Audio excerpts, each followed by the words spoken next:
Did you know that I arrived in Japan at the end of the war with my wounds and on crutches? Let me tell you about it. Our hospital had been sitting on Luzon waiting for the armistices to be signed, and we got bored, so we decided to play volleyball. I was wearing jungle boots. They have little clips to hold them together. But when I jumped up for a spike, I came down. The boots weren't even, so one ankle went before another.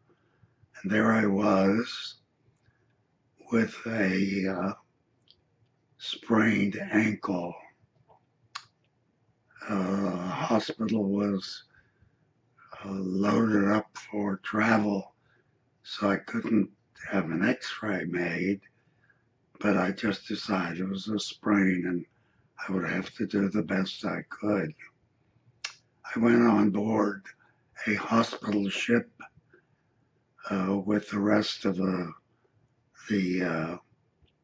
men of the hospital group. When the Navy officer saw my pain, he suggested he put my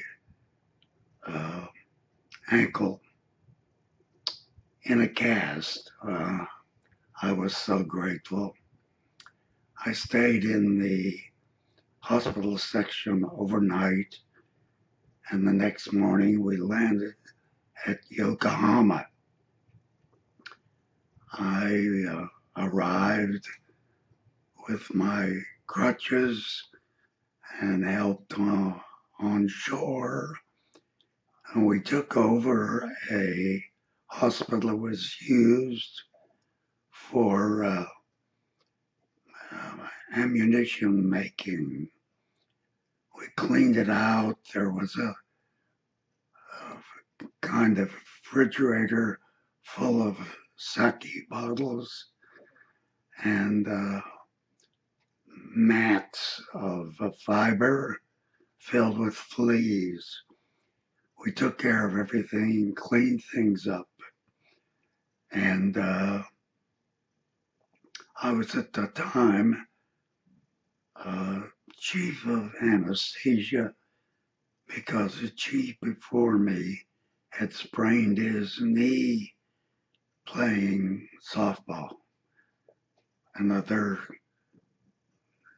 casualty of nothing to do. From there, we decided to explore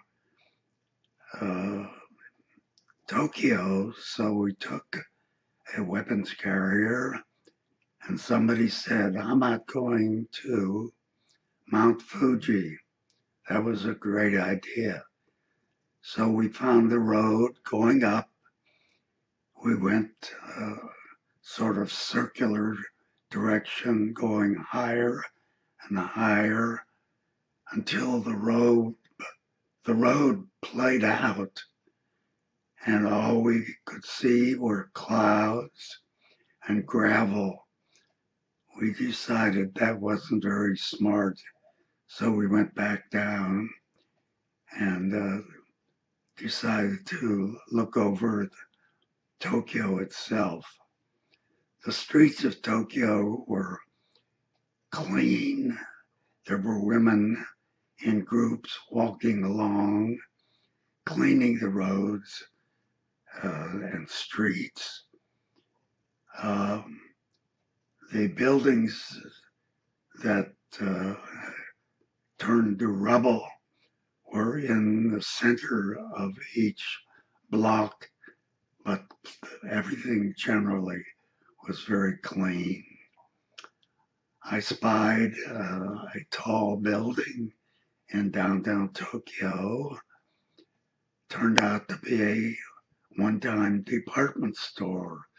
So we went in to see what was left. Amazingly, the first floor, the down floor of the department store was still functioning, but we could look straight up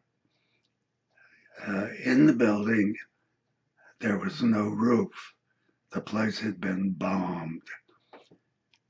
We went to the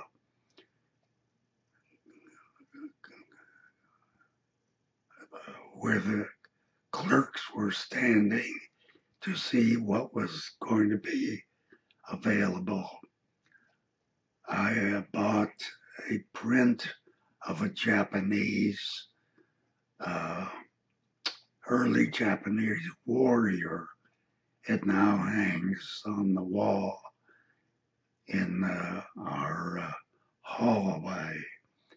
I also bought some cloisonne beads. Each bead was about ½ inch in diameter, and they were beautifully colored. Finally, for the first time, I saw a Japanese soldier. I was walking along the street, and there, in a fenced-in area that was mostly mud, there was a Japanese soldier.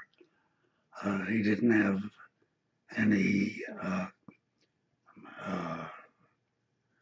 marks of what kind of soldier he was.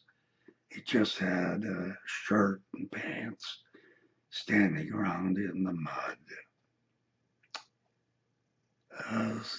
After 2 weeks, I got word to go down to the port, and there I saw a ship on my orders.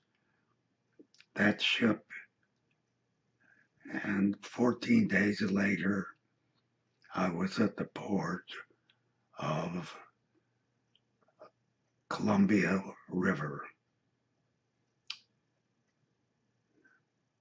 That was the end of my experience in Japan.